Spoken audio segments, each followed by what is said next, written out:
I wanted to talk a little bit today about how we can find the balance between, on the one hand, going down the rabbit hole, really doing our own investigations into so many new things that are coming up, that are surfacing for us individually, but also collectively. I mean, we're all faced with some pretty shocking revelations that we're told. How much of it is true? It's impossible for any of us to know the answer to that. But as we digest it, as we imbibe it, and we use our intuition to sense what is right, it's so important that we have to find a practice to keep our frequency high.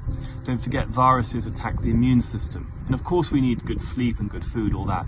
But the right brain is so important, as well as the right food and the right sleep. So how can we keep our brain sort of calm to balance some of the shocking revelations that are unraveling in this era, in this time of disclosure and this time of ascension? I came across relatively recently a beautiful Hawaiian prayer. Many of you will know it. As I'm new to America, it's all still very novel for me, some of these beautiful Native American and Pacific Island religious practices are deeply spiritual and reverential. So there's this one called Pono Pono, and it's based basically on 4 simple tenets. The first is, I am sorry. The second is, please forgive me. And the third is, thank you. And the fourth is, I love you. When one says that reverentially to a situation where, for example, you find yourself in a huge disagreement with someone you dislike, we project our own dislikes. It doesn't matter whether it's one leader over the other, whether it's left or right, whether it's even within the family space. But when we can hold that space and go in and say, I'm sorry, you say it to yourself as a prayer, I'm sorry for me feeling that way and projecting my hate on you because I disagree with you. And then of course, please forgive me. Radical forgiveness really helps us in raising our vibration and keeping our immune system strong. And then the third one is thank you. We all know that gratitude is something we often forget. And when we're grateful to something, we take that breath and we really realize just how lucky we are. We're alive and we're breathing.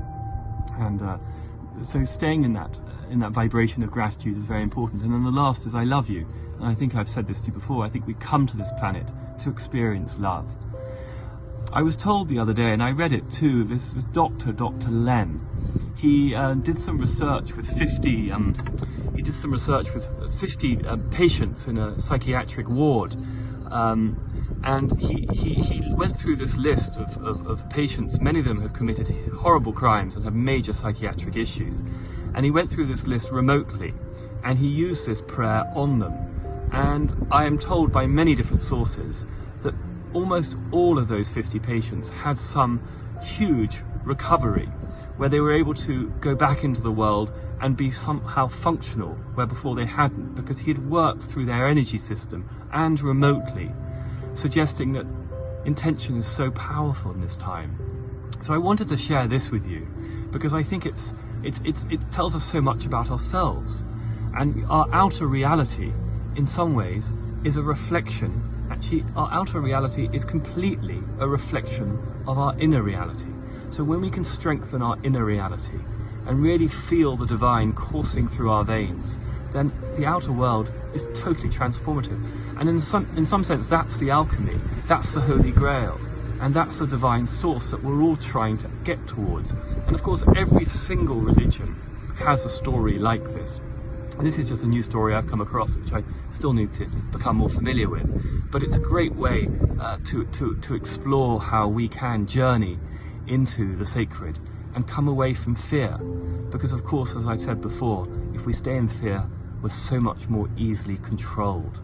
And controlled by entities that want us to be down, as opposed to us being self-sovereign, us being a captain on our ship and going forward individually, but also collectively. This is an awakening. This really is. It's a time of massive, massive opportunity for us to really enter into that spiritual dimension, which before the old reality wasn't possible. We were all so busy running around doing our work. And now we've had time to think. and we're all going on spiritual journeys. I'd lastly say that I think the United States is an amazing situation. I think, if you want to call it a second revolution that is transpiring, is remarkable. The polarity that exists in this country is brilliant because it's going to allow us to find the centre.